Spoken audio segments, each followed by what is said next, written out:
Lucknow franchise is out of the Indian Premier League. They lost to the Hyderabad team last night, which snuffed out all possibilities of them making it to the playoffs this season. Another edition with the Lucknow franchise missing out, begging the question what really went wrong.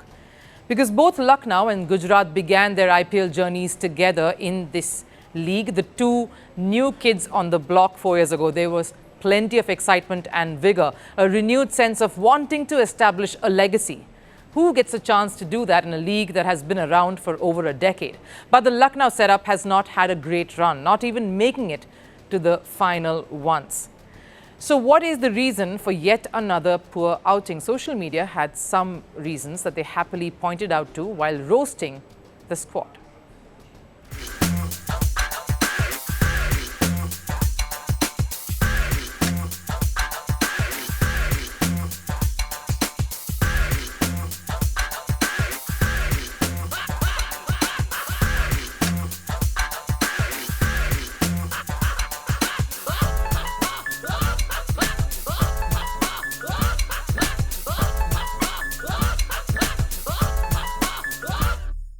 Jokes aside, let's try to decode it here. I do believe anyone can win the IPL. Yes, any team can win the league.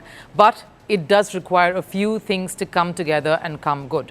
First and foremost, a captain, a solid captain. Any franchise and a legacy is built around a strong leadership. Plenty of examples in front of you there. What MS Dhoni did for CSK, Rohit Sharma for Mumbai, Gautam Gambhir for Kolkata, Sanju Samson for Rajasthan, even though it has been a title-less stint. But it has lent to the brand of a franchise and a team. And yes, that comes with time. Shubman Gill over at Gujarat may be on to that for that particular franchise. This list is not too long. But if there is such a thing as legacy, it has to start somewhere. And maybe Lucknow as a setup is struggling with exactly that. They had a positive start with KL Rahul helming affairs at the beginning when they came about. But clearly the energy and seemingly overbearing presence of their owner has put a very abrupt, sudden and manic end to that. In walked Rishabh Pant, someone who had a point to prove and has that pedigree to do that as well. But somehow that has just not clicked. Pant has been lackluster as a batter and even the captaincy journey has lacked that spark.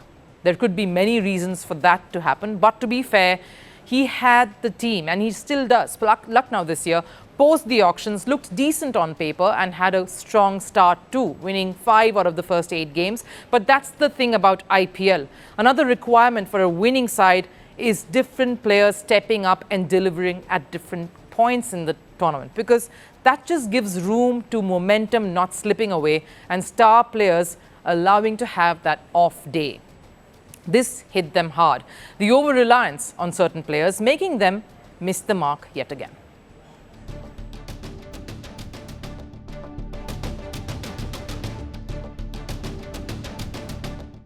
Definitely it could have been one of our best seasons. But coming into the tournament, we had a lot of gaps, injuries, and as a team we decided not to talk about that. But it became difficult to fill those gaps for us. The way we played the auction, if we would have had the same bowling unit, the story would have been different. We take pride in the way we played and take the positives from the seasons than the negative side. Now, Pant put the blame on the bowling unit and, of course, the unfortunate constant changes that they had to do. Of course, it's not easy, but as a captain too, seems to probably have far more on his plate than he could straddle. If his own personal performance was weighing him down, some of the younger players in the ranks were also giving him plenty of headache. Digvesh Rathi, for one, who got on the absolute wrong foot for his aggressive send-off at the start of the tournament, was penalised. But that definitely did not slow him down. He did it a second time, faced another penalty charge, and that just continued. And rather quietly, resulting in one misdemeanor after another, building up to a moment in the match last night where he got into a bit of a fiery verbal exchange with the man who actually won Hyderabad the game yesterday. He had to be physically separated by his teammates before it got uglier, and that's now resulted in his an additional fine and him having to miss Lucknow's next fixture. I simply have to ask, how has this behavior that is clearly a deterrent to a team that needs to focus on winning and performing on the field, that has a must-win match in their hands, being tolerated? Why has the captain, the think tank and everyone involved in decision making not sat down with Rathi this season to just rein him in, have a chat with him? And if that conversation indeed happened, why do we still see him behaving that way, which clearly only derails a team's performance, especially in must-win matches? Being fired up is good. Being aggressive is good, has its positives, but there are certain riders for that too. Yes, you have to get the results, or you simply have got to have the stature. Be the superstar that no one can dare to counter. Rathi sure has the talent, but none of the rest. But really, sometimes it's just good to let the bat and ball do all the talking and the sledging. Saves you having to eat your own words.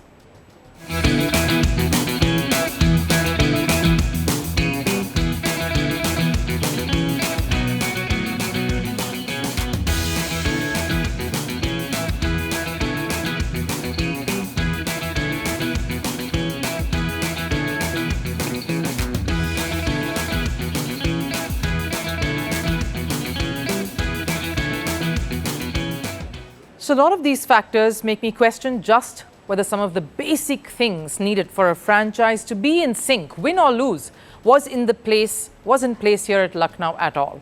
And then, of course, the larger question of the environment in the franchise. Has it been conducive for cricketers to play freely, lose and pick up and learn and move forward? Yes, it's just been 4 seasons, but some signs are best to address as early as possible.